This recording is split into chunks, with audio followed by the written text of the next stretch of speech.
نحمد و نصلی علی رسول الکریم اما بعد فاعوذ باللہ من الشیطان الرجیم بسم اللہ الرحمن الرحیم۔ عزیز طلبہ، تسھیل الانشاء حصہ دوم کا 7واں سبق حاضر خدمت ہے۔ اس سبق کا عنوان ہے الدرس السابع المسجد، 7واں سبق مسجد۔ المسجد بیت اللہ، مسجد اللہ کا گھر ہے۔ یجتمع الناس فی المسجد، لوگ مسجد میں جمع ہوتے ہیں 5 مرات، 5 دفعہ، ویصلون، اور نماز پڑھتے ہیں۔ یذهب والدی کل یوم الی المسجد ویصلی، میرے والد ہر روز مسجد جاتے ہیں اور نماز پڑھتے ہیں۔ یوما ذهبت مع ابی الی المسجد، ایک دن میں گیا اپنے باپ کے ساتھ مسجد کی طرف۔ اولا تودعنا، سب سے پہلے ہم نے وضو کیا۔ ثم صلینا الجماعۃ، پھر ہم نے نماز باجماعت پڑھی۔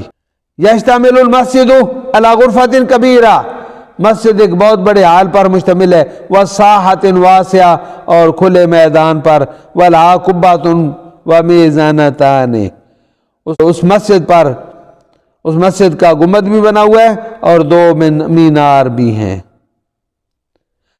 المؤذن یؤذن قبل الصلاۃ، مؤذن نماز سے پہلے اذان دیتا ہے۔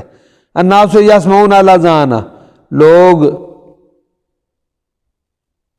سنتے ہیں الاذان، اذان۔ ویاتون الی المسجد، اور مسجد آ جاتے ہیں للصلاۃ، نماز کے۔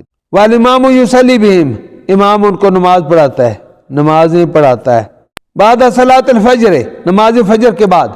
یتلو الناس القرآن، لوگ قرآن کی تلاوت کرتے ہیں۔